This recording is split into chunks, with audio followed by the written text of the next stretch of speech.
तो आज का लेक्चर जो है वो बेस्ड है अल्टरनेटिंग करंट पे, एसी पे।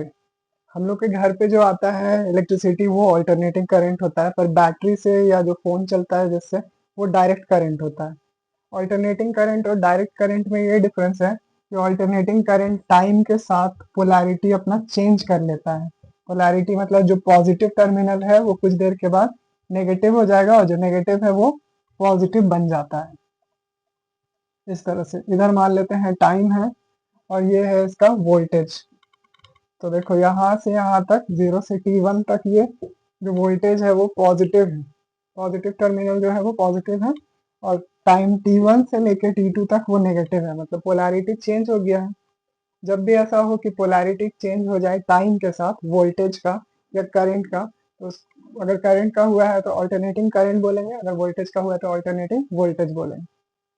ठीक है, यहाँ पे वोल्टेज भी हो सकता है और करंट भी हो सकता है।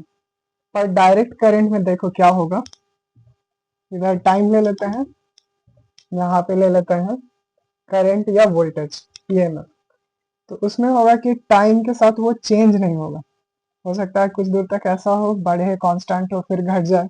तो हर टाइम पे वो positive terminal is always positive और नेगेटिव जो टर्मिनल होगा वो हमेशा क्या होगा, नेगेटिव ही होगा। इंडिया में जो यूज करते हैं वो होता है 220 वोल्ट ऑल्टरनेटिंग करंट होता है और फ्रीक्वेंसी होता है 50 हर्ट्ज। ये फ्रीक्वेंसी है, मतलब एक सेकंड में कितना साइकिल कंप्लीट कर रहा है, तो 50 बार एक सेकंड में साइकिल कंप्लीट हो रहा है। यहाँ से यहाँ तक एक साइकिल है, ऐसे ही रिपीट होगा ये। पहले वोल्टेज बढ़ेगा बढ़ेगा बढ़ेगा, मैक्सिमम होगा, फिर वोल्टेज घट के जीरो होगा, फिर नेगेटिव साइड में बढ़ेगा, फिर जीरो होगा। तो ये कंप्लीट साइकिल हुआ है। ये यहाँ से यहाँ तक हुआ 1/4 of the cycle, time period by 4 है। यहाँ से यहाँ तक हाफ ऑफ टाइम पीरियड है। ये है तुम्हारा 3/4 ऑफ द टाइम पीरियड और ये complete time period, one time period. US में यही 110 वोल्ट होता है और जो फ्रीक्वेंसी है वो अराउंड 60 हर्ट्ज होता है। रेटिंग करंट जो है उसका जो सोर्स है उसको दिखाने के लिए एक सर्कल बनाना है और यहाँ बीच में उल्टा एस लिख देना है। ये एसी का सिंबल है। और डायरेक्ट करंट के लिए सेल या बैटरी ड्रॉ कर लेंगे। ये डीसी का सिंबल है, जो बड़ा वाला है पॉजिटिव, छोटा वाला नेगेटिव है। डायरेक्ट करंट का सोर्स है सेल, लाइक लांचे डैनियल, ये सब सारा सेल्स हो सकता है या डीसी जनरेटर हो सकता है। और अल्टरनेटिंग करंट का जो सोर्स है वो तुम्हारा मेंस, जहां से करंट आ रहा है उसको मेंस बोलते हैं, या फिर अल्टरनेटिंग करंट का जनरेटर हो सकता है। बोलते हैं टॉपिक है अल्टरनेटिंग करंट का जो ईएमएफ का सोर्स है उसको कैसे शो करें। तो जो अल्टरनेटिंग करंट है ईएमएफ को ई या वी से दिखाया जाता है या एप्सिलॉन से दिखाया जाता है। तो अभी हम एप्सिलॉन से ईएमएफ को रिप्रेजेंट कर रहे हैं। तो एप्सिलॉन इज इक्वल टू होता है E naught sine of omega t. अब ये जो है ये इंस्टैंटेनियस ईएमएफ है। ये क्या है, इंस्टैंटेनियस ईएमएफ।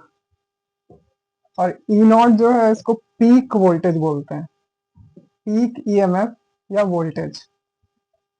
ओमेगा जो है वो है इसका angular frequency, angular frequency of alternating current, और टी को एक जनरल टाइम। तो ये एक जनरल फॉर्मूला है। ये एसएचएम के जैसा दिख रहा है। एसएचएम में पार्टिकल का कुछ अपना डिस्प्लेसमेंट होता था, y is equal to y naught sine omega t, या इस तरह से लिखते थे y is equal to a sine omega t, जहां पर a एम्पलीट्यूड होता था, ओमेगा उसका एंगुलर वेलोसिटी या फ्रीक्वेंसी होता था और t कोई जनरल टाइम, और y जो है वो पार्टिकल का डिस्प्लेसमेंट होता था। वहां actual particle to and fro motion, back and forth motion कर रहा था। यहाँ पे यही ईएमएफ जो है वो तुम्हारा बैक एंड फोर्थ मोशन कर रहा है, मोशन के जैसा है, मोशन तो नहीं कर रहा। वोल्टेज कम हो रहा है, ज्यादा हो रहा है, कम हो रहा है, ज्यादा हो रहा है, ऐसे वैरी कर रहा है अबाउट इट्स मीन पोजिशन। तो उसके जैसा सिमिलर है, एसएचएम के जैसा ही होता है। करंट का भी लगभग सेम फॉर्मूला होगा, साइन या कॉस में ये फंक्शन आएगा। इसको हम लोग ऐसे भी लिख सकते हैं, ई नॉट साइन की जगह में कॉस लिख सकते हैं, कॉस ओमेगा टी। तो साइन या कॉस का फंक्शन हो सकता है, इसीलिए इसको बोला जाता है साइनोसोडल फंक्शन। एसएचएम भी साइनोसोडल फंक्शन होता था, ये भी alternating current is also sinusoidal function. देखते हैं हम लोग एवरेज, एवरेज देखेंगे, एवरेज ईएमएफ। फिर एक और इसका स्टैटिस्टिकल टर्म होता है RMS, RMS root mean square, RMS EMF देखेंगे। ये दो चीज देखेंगे हम लोग। अगर साइन का एवरेज किया जाए तो वो जीरो होता है, पर आरएमएस वैल्यू जीरो नहीं होता है। ये निकालना सीखेंगे कि आरएमएस वैल्यू किसी भी फंक्शन का कैसे कैलकुलेट करें। सबसे पहले एवरेज कोई भी फंक्शन का कैसे कैलकुलेट करते हैं ये मैकेनिक्स में सिखाया जाता है। मान लो मेरे पास एक कोई फंक्शन है एफ टी, कोई एक फंक्शन है जो टाइम डिपेंडेंट है। अब इस फंक्शन का अगर हम एवरेज निकालना चाह रहे हैं, एवरेज ऑफ एफ टी, ये फंक्शन का एवरेज, तो उसके लिए तरीका होता है कि इंटीग्रेट कर लो f t d t divided by integration over d t. कहाँ से कहाँ कर लो, जीरो टू टी, जहां से जहां तक बोले। हम लोग अभी एक टाइम पीरियड के लिए करेंगे तो जीरो टू कैपिटल टी करेंगे, तो वो क्वेश्चन पे डिपेंड करता है। मान लो बोल दिया कि हाफ टाइम पीरियड से कंप्लीट टाइम पीरियड तक करना है तो टी बाई टू से टी तक करना पड़ेगा इंटीग्रेट। ये एक जनरल फॉर्मूला है जिससे हम लोग एवरेज निकाल सकते हैं किसी भी कंटिन्यूअस फंक्शन का। ये असल में मीन निकाल रहे हैं, मीन या average.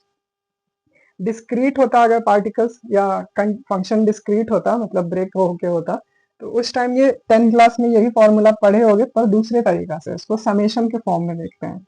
Summation over F I x I by summation over F I. तो आई का स्टार्ट होता है 1 टू n, यहाँ भी आई स्टार्ट होता है 1 टू n। ये है एवरेज निकालने का फॉर्मूला जो कि क्लास 10 का स्टैटिस्टिक मैथ में था। फंक्शन और उसका मीन वैल्यू को मल्टीप्लाई करो और पूरा पूरा सम कर दो, और नीचे में टोटल फ्रीक्वेंसी का सम ले लो। ये तुम्हारा सम ऑफ ऑब्जर्वेशन है, ये by number of observation. Continuous होता बस यही चीज इंटीग्रेशन हो जाएगा, कंटिन्यूअस में इंटीग्रेट कर लेना है। यहाँ पे डिस्क्रीट रहता तो तुम समेशन ले सकते थे। तो ये एक जनरल फॉर्मूला है एवरेज निकाल। इस वेलोसिटी भी ऐसे ही होगा, बस यहाँ वेलोसिटी का फंक्शन ले लेंगे dt से, उसको इंटीग्रेट करेंगे, नीचे में टाइम से इंटीग्रेट कर देंगे। इसी चीज को हम ऐसे भी लिख सकते हैं, 1 dt का इंटीग्रेशन t होता है तो ये डायरेक्ट हो जाएगा 1 by T integration over F t d T short में। ठीक है, इस तरह से भी लिखा जाता है। dt का इंटीग्रेशन t हो गया, ये डिनोमिनेटर में था इसीलिए यहाँ डिनोमिनेटर में फिर लिमिट रख दी, पहले अपर लिमिट फिर लोअर लिमिट, तो इतना आ जाएगा 1 by T integration over F t d T. ये एवरेज निकालने का तरीका है।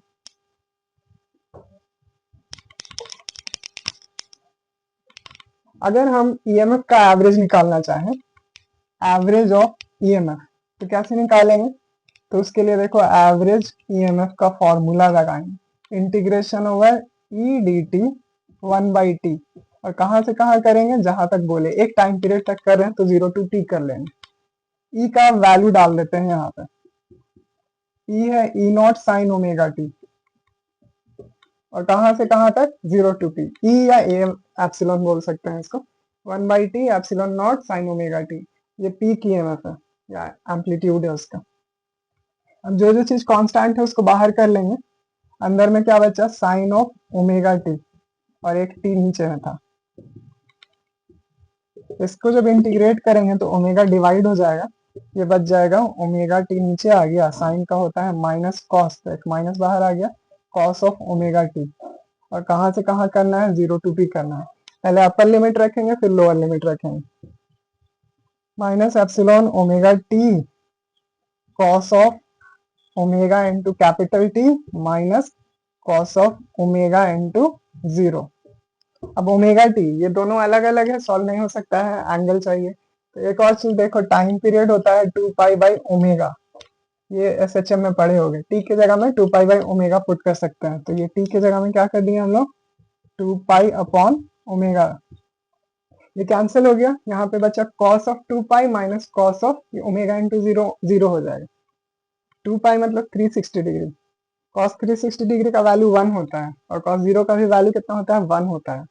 तो यहाँ से आया minus of omega T epsilon not by omega t, ये हो गया 1 माइनस 1, 1 माइनस 1 0 हो गया, 0 इंटू समथिंग कितना हो जाएगा, 0। तो एवरेज वैल्यू क्या आ गया, 0।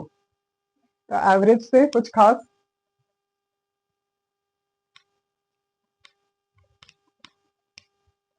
अब ये जो एवरेज वैल्यू निकाले इससे कुछ खास इन्फॉर्मेशन नहीं मिल रहा है, क्योंकि ये क्या दे रहा है, 0 आ रहा है।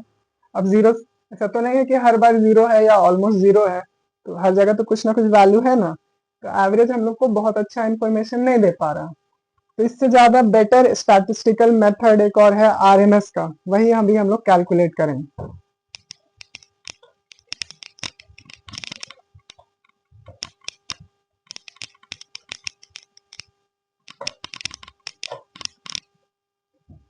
अगला टॉपिक है RMS। RMS का फुल फॉर्म होता है root mean square. Root mean square RMS का फुल फॉर्म है। तो इसमें उल्टा आना है। स्टेप 1 में पहले क्या करो, फंक्शन का स्क्वायर कर लो। स्टेप 2 में क्या करो, जो स्क्वायर्ड फंक्शन उसका मीन या एवरेज निकाल लो। स्टेप 3 में क्या करो, जो भी एवरेज स्क्वायर्ड वैल्यू का आया है उसका रूट ले लो। उल्टा आना है, नाम का उल्टा प्रोसेस को करना है। सबसे पहले फंक्शन का स्क्वायर करो, फंक्शन का एवरेज लो स्क्वायर्ड फंक्शन का, फिर उसका रूट ले लो, तो ये RMS तुमको देगा। तरीका याद रखना, स्क्वायर मीन रूट, ऐसे उल्टा आ जाना है। अब यही फंक्शन को हम लोग करते हैं। स्टेप 1 में हम क्या बोले, स्टेप 1 है इसका एवरेज स्क्वायर कर लो। सबसे पहले क्या कर लो, ई का स्क्वायर, तो इधर हो जाएगा E square, E naught square, sine square, omega t. ये फंक्शन का स्क्वायर करने पे आया। ये मेरा फंक्शन है, ईएमएफ जो है वही फंक्शन है। ईएमएफ का स्क्वायर कर लिए, फर्स्ट स्टेप हो गया। अब स्टेप 2 में इसका एवरेज लेना है। Step number 2, take average of the squared function. Squared function ये है, इसका एवरेज लेंगे। एवरेज लेना आता है, एवरेज लेने के लिए इंटीग्रेट करना पड़ता है। यहाँ पे 1/t, कहाँ से कहाँ तक, तो 0 से कैपिटल T तक। इस वाले फंक्शन का एवरेज लेना है। इसके लिए फंक्शन इंटू डी टी करेंगे, F D T. F D T, ये एफ है मेरा फंक्शन का स्क्वायर्ड वाला है, और इंटू डी टी किए। कहाँ से कहाँ इंटीग्रेट किए, तो 0 से 1 टाइम पीरियड तक इंटीग्रेट कर लिए। और ये क्या है, 1 टाइम पीरियड से डिवाइड कर दिए। अब इसमें जो कांस्टेंट वैल्यू है उसको बाहर कर लेंगे। तो ई नॉट का स्क्वायर जो है वो कांस्टेंट है, टी पहले से बाहर है। अंदर में क्या बचा, यहाँ पे बचा sign square omega T d t. कहाँ से कहाँ तक इंटीग्रेट करना है, तो 0 टू कैपिटल टी। इसको थोड़ा और सॉल्व कर सकते हैं, E naught square by T, और ये साइन स्क्वायर। साइन स्क्वायर के लिए कोई इंटीग्रेशन का कोई फॉर्मूला नहीं है। साइन सिर्फ होता है या सिर्फ कॉस होता है तब बन जाता। साइन स्क्वायर के लिए कोई फॉर्मूला नहीं है। तो इसके लिए एक फॉर्मूला है, साइन स्क्वायर को डायरेक्ट साइन या कॉस में कन्वर्ट कर लेना है, तो वो ट्रिग्नोमेट्री से आता है। तो साइन स्क्वायर थीटा होता है 1 माइनस कॉस 2 थीटा बाई 2। ये फॉर्मूला है। साइन स्क्वायर थीटा क्या होता है, साइन स्क्वायर थीटा होता है 1 माइनस कॉस 2 थीटा बाई 2, और कॉस स्क्वायर थीटा होता है 1 प्लस कॉस 2 थीटा बाई 2। ये ट्रिग्नोमेट्री से आया है ये फॉर्मूला। इसी फॉर्मूला को अभी यूज किए हैं। अब इसको हम लोग रख देते हैं, यहाँ पे सॉल्व करते हैं। अलग अलग करेंगे, एक बार 1 dt का करेंगे, एक बार इतना करेंगे। तो हाफ को बाहर कर लेते हैं, तो e naught square by 2t बाहर आ गया। एक बार 1 dt का इंटीग्रेशन किए, 1 dt का t होता है, तो यहाँ पे बचा t, और एक बार इसका किए, कॉस का होता है साइन, और ये जो भी यहाँ फंक्शन के साथ मल्टीप्लाई में है इधर डिवाइड हो जाएगा 1/2 ओमेगा, और कॉस का हो जाएगा साइन ऑफ 2 ओमेगा टी। कहाँ से कहाँ इंटीग्रेट करना है, तो 0 टू t। साइन या कॉस का जो 0 टू t अगर लिमिट ले या एवरेज ले, वो हमेशा 0 होता है। तो इसका क्या आने वाला है, 0 ही होगा। लास्ट टाइम हम करके दिखाए थे, वहां पे सिर्फ कॉस ओमेगा टी था बस, पर यहाँ पे फर्क क्या आ गया, साइन ओमेगा टी था, यहाँ जो है वो चेंज होके कॉस में आ गया, कन्वर्ट हो गया। तो अब ये इसका एवरेज तो 0 होने वाला है, तो बचा क्या यहाँ पे, इस वाले का वैल्यू बचा। तो बचा है मेरे पास ई नॉट बाई, ये लिमिट रखेंगे तो टी आ जाएगा, तो 2t इंटू टी, ये टी कैंसिल हो गया, बचा कितना, ई नॉट स्क्वायर बाई 2। ये बचा है मेरे पास फाइनल। ये हुआ सेकंड स्टेप का मीन लेने के बाद। लास्ट स्टेप क्या है कि जो भी आंसर है उसका रूट ले लो। तो ई आर एम एस क्या हो जाएगा, ये स्टेप नंबर 3 को कर रहे हैं। ई आर एम एस जो भी आंसर आया उसका रूट ले लो। तो ई नॉट स्क्वायर बाई 2 आया है, इसका रूट ले रहे हैं। ऊपर में तो बाहर आ जाएगा, ई नॉट स्क्वायर रूट कैंसिल हो गया, नीचे में नहीं आ पाया। तो ई आर एम एस कितना आया, ई नॉट बाई रूट 2। अब इसको याद कर लेना है, ई नॉट बाई रूट 2। इसको जब सॉल्व करेंगे तो ये होगा 0.707 ई नॉट। मतलब जो आर एम एस वैल्यू है वो पीक वैल्यू का 0.707 टाइम्स है, या 70.7% है इसका पीक वैल्यू का। आरएमएस वैल्यू क्या है, 70.7% है पीक वैल्यू का। ठीक है, तो इस तरह से हम लोग आरएमएस लेते हैं। करंट का भी लेंगे तो यहाँ पे आई नॉट बाई रूट 2 हो जाएगा करंट का, अगर हम लोग एवरेज निकालेंगे, आरएमएस निकालेंगे तो देखो फिर से समझाते हैं। पहले स्क्वायर करना, फिर मीन, फिर रूट। पहले ये मेरा ईएमएफ का फंक्शन है, ईएमएफ फंक्शन को स्क्वायर किए, फिर एवरेज निकालने का ये फॉर्मूला है, फंक्शन को इंटीग्रेट कर लेते हैं, नीचे में 1/t लिख देते हैं। तो जब सॉल्व किए साइन स्क्वायर नहीं हो पा रहा था, साइन स्क्वायर को कन्वर्ट किए कॉस में, ये फॉर्मूला का यूज करके। उसके बाद लिमिट रखे, इंटीग्रेट किए, अलग अलग इंटीग्रेट होगा, इसका इसका अलग अलग होगा। 1 का इंटीग्रेशन हाफ को बाहर करिए पूरा में, 1 का इंटीग्रेशन t हो गया और इस वाले पार्ट का इतना इंटीग्रेशन हो गया। साइन या कॉस का एवरेज वैल्यू या 0 टू t अगर लिमिट रखे हमेशा ही 0 होगा, साइन का भी 0 होगा, कॉस का भी 0 होगा। तो ये तो कैंसिल आउट हो गया, चाहो तो चेक कर लो, एक बार कैपिटल टी रखो, एक बार 0 रखो, देखना 0 ही आएगा। तो यहाँ से बच्चा टी टी कैंसिल हो गया, बचा ई नॉट स्क्वायर बाई 2। फिर लास्ट स्टेप में गया, उसका एवरेज ले लिया, तो ई नॉट बाई रूट 2 आ गया, या v naught by root 2। NCERT में इसको वी लिखता है, ये वी है लिखेगा, इसको v naught sine omega t, तो वी नॉट बाई रूट 2 लिखता है वो लोग। इसको 0.707 ई नॉट लिखते हैं, या 70.7 ई नॉट लिख देंगे। प्योरली रेजिस्टिव सर्किट है, उसको एनालाइज करें। कैसा सर्किट है? प्योरली रेजिस्टिव सर्किट, मतलब सिर्फ एक रेजिस्टर लगा हुआ है और एक ऑल्टरनेटिंग करंट का सोर्स लगा हुआ है, इस तरह से। ईएमएफ ई है जो कि कितना है, E naught sine omega T. एक रेजिस्टर लगा हुआ है आर। अब जो ईएमएफ है ये तो पोलैरिटी अपना चेंज करेगा। मान लो किसी टाइम पे ये हायर पोटेंशियल पे है और ये लोअर पोटेंशियल पे है, तो यहाँ से करंट निकलेगा आई, पूरा सर्किट में आई जो है वो फ्लो करेगा, वापस भी आई आ जाएगा। अब इस पे किरचॉफ लॉ लगा सकते हैं, यहाँ से पूरा एक सर्किट में घूम जाएंगे। तो जब ऐसे घूम रहे हैं तो इधर जब गए यहाँ से यहाँ तक तो ड्रॉप हुआ है, जिधर करंट है उधर ही हम लोग भी जा रहे हैं, तो ड्रॉप को माइनस से दिखा रहे हैं, तो माइनस आई आर ड्रॉप हुआ। अब इधर से इधर आए तो नेगेटिव से पॉजिटिव मतलब राइज हुआ है, तो प्लस ई लिखे, और टोटल एक लूप में घूमने पे क्या हुआ, 0। ये कहाँ से आया, तो फ्रॉम किरचॉफ्स लूप रूल, ठीक है, जिसको हम लोग केवीएल भी बोलते हैं, केवीएल से आया है। तो यहाँ से E is equal to I R हो जाएगा, तो I is equal to E by R हो जाएगा। E का वैल्यू सब्सटीट्यूट कर लेंगे, E क्या है मेरे पास, E naught sine omega t divided by R, तो इसको हम ऐसे भी लिख सकते हैं, E naught by R sine of omega t. अब ये एक करंट के जैसा दिख रहा है, EMF divided by resistance is current, तो इसको हम लोग क्या लिख सकते हैं, करंट का ये पीक वैल्यू हो जाएगा आई नॉट, और ये हो गया साइन ओमेगा टी, तो I is equal to I naught sine omega t, और ई क्या था, E is equal to E naught sine omega t था। और यहाँ भी ओमेगा टी है, यहाँ भी ओमेगा टी है, दोनों साइन साइन का फंक्शन है, मतलब सेम फेज में साथ साथ में चलेगा, साथ साथ में अपना मिनिमम और मैक्सिमम में जाएगा।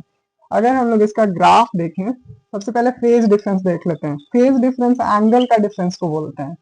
फेज डिफरेंस कितना है, तो दोनों सेम फंक्शन होना चाहिए और एंगल को सब्ट्रैक्ट कर दो, तो ओमेगा टी में से ओमेगा टी सब्ट्रैक्ट किए 0 होगा।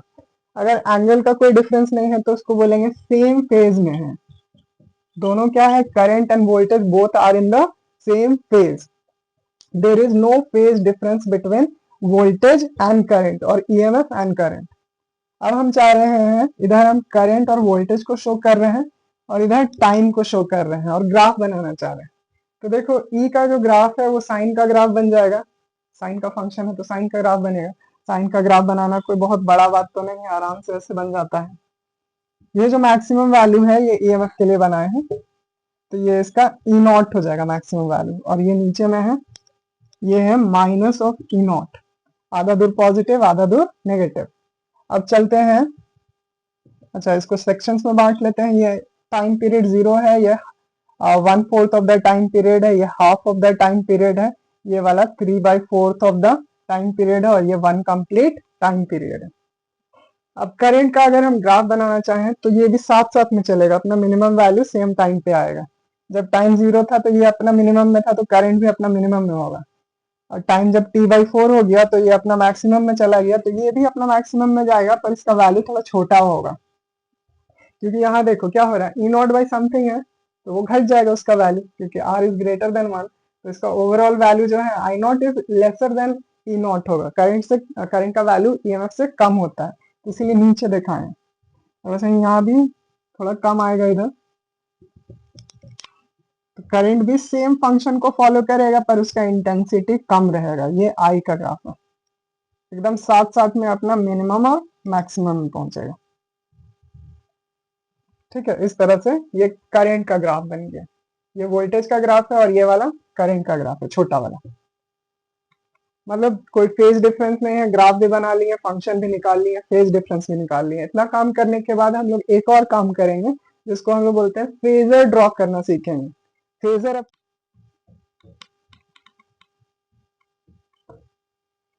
फेजर्स एक ऐसा टर्म है जिसको वो क्लास 11th में भी आया था, जब एसएचएम या वेव पढ़ रहे होगे तो फेजर बहुत इंपॉर्टेंट है, वो बार बार आता है।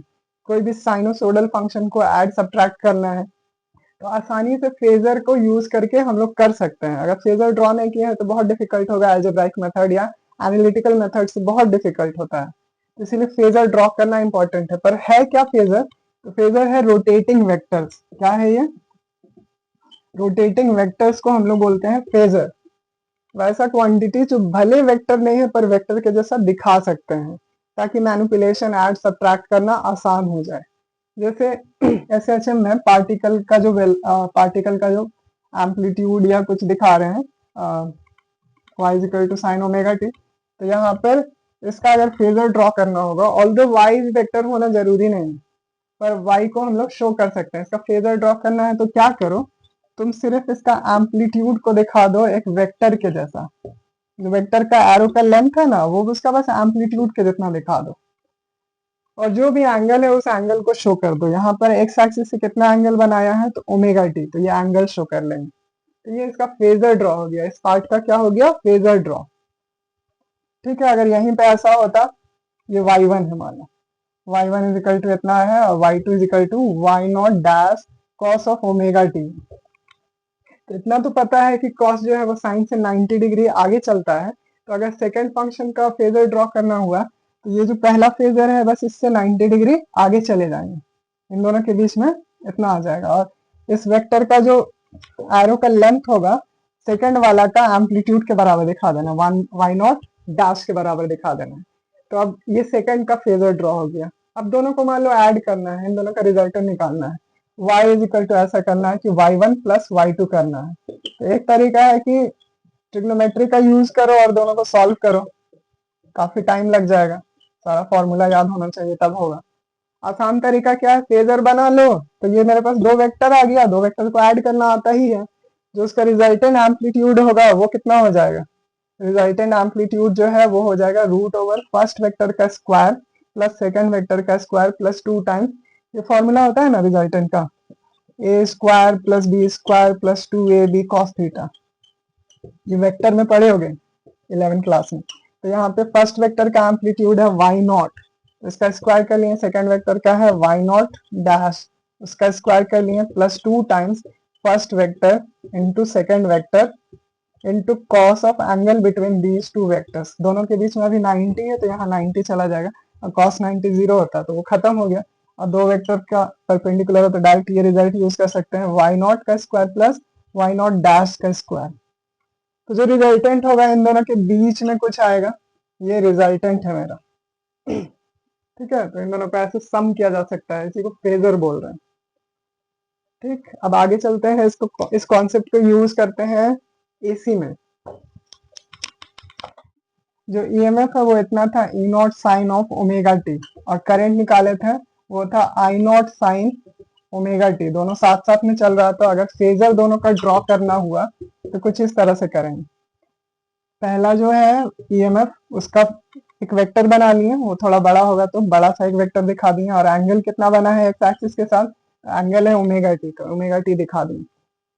अब जो सेकंड वेक्टर है वो करंट है, वो भी साथ साथ में ही है, तो इसी पे ओवरलैप किया हुआ होगा, पर इसका जो मैग्नीट्यूड होगा वो छोटा होगा, यहाँ पे आएगा आई नॉट। दोनों सेम वेक्टर है, सेम फेज में है, तो एंगल फिर से ओमेगा टी ही बनाया, तो दोनों एक दूसरे को ओवरलैप कर लिया। अब दो वेक्टर मेरे पास आ गया, एक बड़ा वेक्टर ई नॉट और एक छोटा वेक्टर आई नॉट। ये दोनों फेजर ड्रॉ हो गया।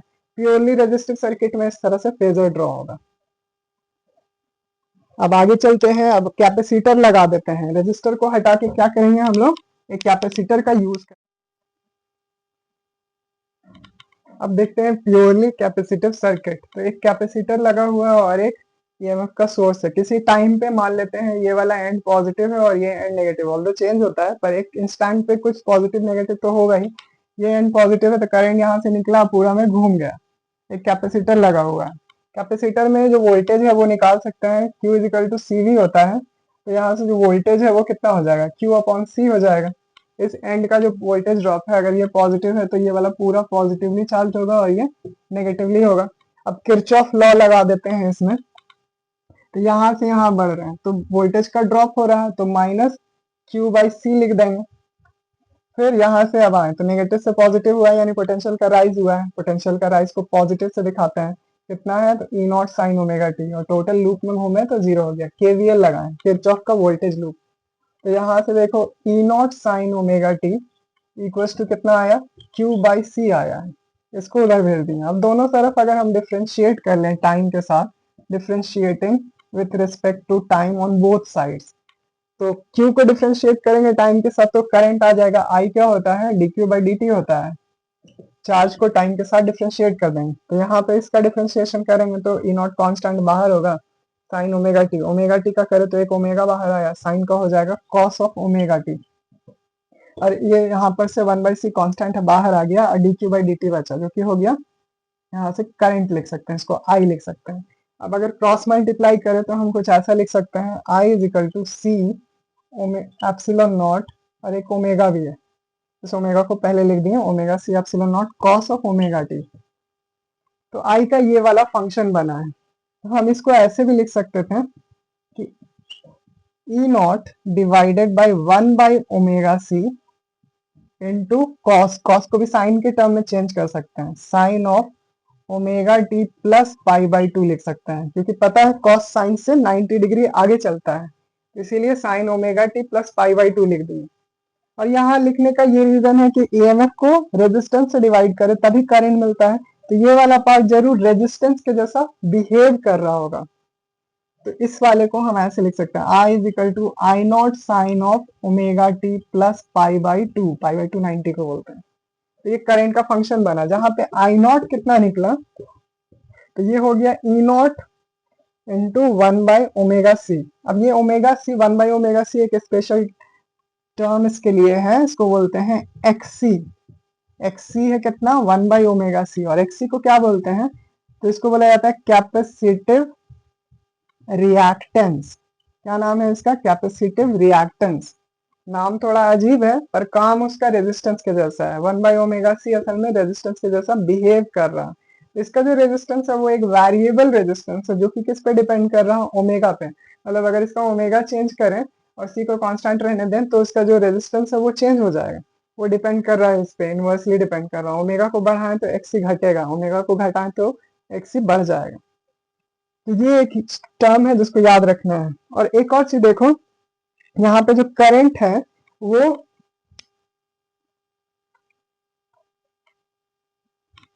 करंट जो है वो वोल्टेज से 90 डिग्री आगे चल रहा है। मतलब phase difference between voltage and current is π/2।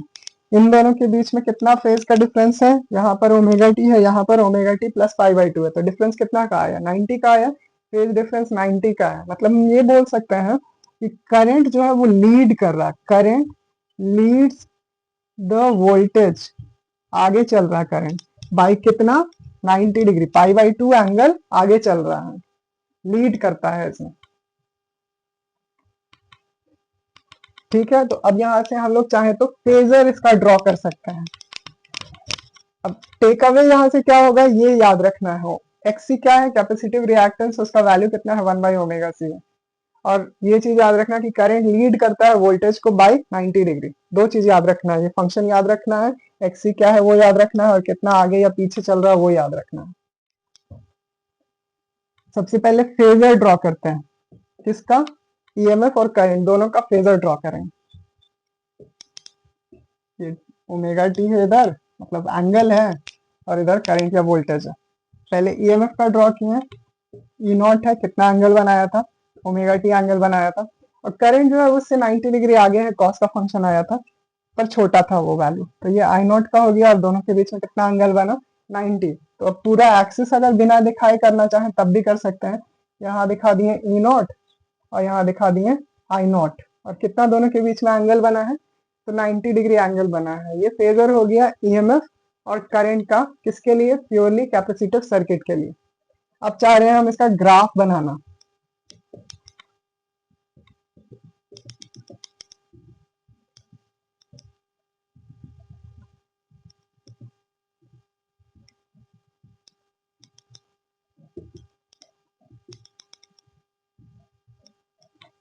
ये 0, ये है t/4, ये वाला है t/2, ये है 3/4t, और ये कंप्लीट टाइम पीरियड है। सबसे पहले ईएमएफ का बनाते हैं। तो साइन का फंक्शन बनेगा, ये ईएमएफ का हो गया। अब करंट का बनाते हैं। करंट जो है वो कॉस का फंक्शन है, तो टाइम 0 पे अपना मैक्सिमम से स्टार्ट होगा, ऐसे जाएगा। कॉस का ग्राफ है ये।